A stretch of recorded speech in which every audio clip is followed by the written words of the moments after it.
지금 당장 이 영상을 저장하세요. 왜냐하면 오늘부터 고유가 피해지원금 2차 신청이 시작되고 동시에 코스피가 또 사상 최고치를 경신했거든요. 정부는 호르무즈 해협에서 발생한 흠나무호 피격 사건을 미상 비행체 타격으로 공식 발표했는데 이 사건 하나가 국제유가를 다시 끌어올릴 수 있어요. 유가가 오르면 서민 생활비는 무조건 타격받고 금리는 다시 오를 수밖에 없죠. 오늘 영상에서는 이 사건이 여러분의 주머니에 어떤 영향을 주는지, 그리고 소액 투자자도 활용할 수 있는 대응 전략 3가지를 구체적으로 알려드릴게요. 끝까지 보시면 지금 당장 어떤 서류를 챙겨야 하는지, 어디에 투자하면 리스크를 줄일 수 있는지까지 모두 정리해드릴게요. 고유가 피해지원금 2차 신청이 오늘부터 시작됐어요. 지난 1차 신청 때는 대상자의 91% 이상이 신청할 정도로 반응이 뜨거웠는데요. 이번에도 마찬가지로 서민과 자영업자에게 실질적인 도움이 될 수 있어요. 지원 대상은 유류비 부담이 큰 농어업인, 화물, 택시 운수 종사자, 그리고 일부 중소기업까지 포함돼요.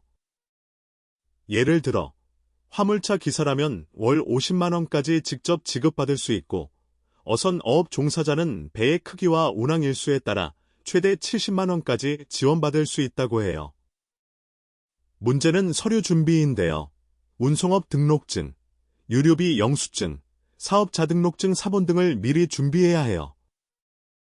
정부는 이번 2차 신청에서 처리 속도를 높이겠다고 했지만 마감 임박 시 접속 폭주가 예상되니까 되도록 초반에 신청하는 게 좋아요.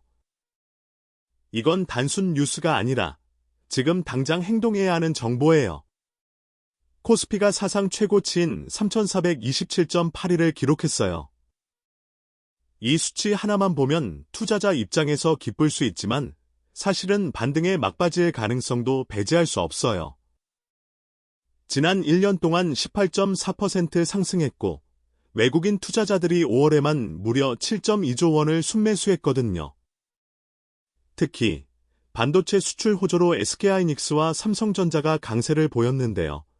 이건 단기 호황인지 장기 성장인지가 관건이에요. 역사적으로 보면 코스피가 3,400선 돌파 후 한 달 이내 조정을 경험한 사례가 3번 있었어요. 즉, 지금이 고점일 수도 있다는 신호예요. 그래서 우리는 단순히 오르고 있으니 좋다가 아니라 지금 어디에 투자하는 게 안전한지 전략적으로 접근해야 해요. 다음 장면에서 그 전략을 구체적으로 알려드릴게요. 흠나무호가 호르무즈 해협에서 미상 비행체에 피격된 사건, 단순 해상 사고로 끝날 일이 아니에요. 이 해협은 세계 원유 수송량의 약 20%가 지나가는 지정학적 요충지거든요. 실제로 이번 사건 이후 배럴당 유가가 하루 만에 3.2% 급등했고 $1 환율도 1,380원까지 치솟았어요. 한국처럼 원유를 전량 수입하는 나라에선 이 영향이 고스란히 서민 물가로 전달돼요. 기름값은 물론이고 물류비 상승으로 택배비, 배달비, 식자재 값까지 오르는 거죠. 정부는 래스시 실무회의를 열고 대응 방향을 논의 중인데 추가 보험료 부담이나 해운사 비용 증가 가능성도 있어요. 이건 단순 뉴스가 아니라 앞으로 몇 달간 우리 생활비에 영향을 줄 지속형 이슈예요. 지금 이 시점에서 에너지 관련 ETF나 금, 달러 자산으로 자산 일부를 분산하는 전략이 고려될 수 있어요. 지난 3월 반도체 수출이 역대 최대 경상흑자 기록에 기여했어요. 그런데 이 성과 속에 숨은 3가지 신호가 있어요. 첫째, 중국 수입은 줄었지만 미국과 베트남 수요가 폭발적으로 늘었어요. 이건 탈중국화 공급망 재편이 실제로 작동하고 있다는 증거예요. 둘째, SK하이닉스의 디램 공장 가동률이 98%를 넘었고 삼성전자의 AI용 고대역폭 메모리 HBM3 출하량은 3배 이상 늘었어요. AI 서버 수요 폭등 덕분인데요. 이건 단기 호황이 아니라 장기 트렌드예요. 셋째, 매출은 늘었지만 원자재, 전력 비용도 올라 이익률은 제한적이라는 점이에요. 즉, 반도체 테마주에 투자할 때는 누가 얼마나 AI 수혜를 보는가를 꼼꼼히 따져봐야 해요. 단순 반도체 사면 된다는 식은 이제 위험해요. 이런 시기에 서민과 투자자의 대응은 달라야 해요. 서민은 우선 유류비를 줄이는 습관을 들이고 전기가스 요금 이해 신청을 점검하는 게 실질적이에요. 그리고 고유가 피해 지원금처럼 신청 기한이 있는 혜택은 꼭 챙겨야 해요. 반면 투자자는 리스크 분산이 핵심이에요. 예를 들어 국제 정세 불안 시기에 국방산업 ETF나 금 가격 연계 상장 지수 상품, E10에 소액 투자하는 건 가능성이 커요.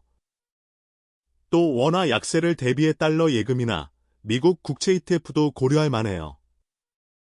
그리고 최근처럼 시장이 불확실할 땐 배당률이 3% 이상인 고배당주를 중심으로 포트폴리오를 구성하는 게 심리적 안정에도 도움이 된다고 해요. 지금 바로 실행할 수 있는 전략을 3가지로 정리해 드릴게요. 첫째, 고유가 피해 지원금 2차 신청을 오늘 중으로 준비하세요. 관련 사이트는 정부24 또는 관할 지자체 홈페이지에서 확인 가능해요. 둘째, 유가 상승기에 대비해 주유소 앱에서 할인 혜택을 챙기고 대중교통 이용을 늘리는 등 소비 습관을 조금씩 바꿔보세요. 셋째, 투자 포트폴리오를 점검하세요. 지금까지 주식 100%였다면 10, 20%는 금이나 달러 자산으로 옮기는 걸 고려해보세요. 이 3가지만 실천해도 유가 충격과 시장 변동성에서 훨씬 안정적으로 버틸 수 있어요. 중요한 건 지금 행동하는 거예요. 다음 주, 다음 달이 아니라 오늘부터 시작해야 해요. 현재 두바이유는 배럴당 98.4달러까지 올랐어요. 이 수치는 작년 연평균 76달러 대비 약 29% 상승한 거예요. 국내 휘발유 평균가도 리터당 2015원을 기록하며 사실상 2100원 돌파를 눈앞에 두고 있어요. 여기에 원달러 환율은 1382원까지 치솟았고 렌즈 수입가도 톤당 890달러로 연중 최고치를 경신했거든요. 이 수치들이 의미하는 건 비용 인플레이션이 시작되고 있다는 거예요. 즉, 물건을 만들고 운송하는 데들은 모든 비용이 오르고 있다는 뜻이에요. 이 영향은 2-3개월 후 슈퍼마켓과 편의점 가격표로 나타날 수밖에 없어요. 지금이 서민 예산을 재정비하고 금융자산을 재편할 마지막 기회일지도 몰라요.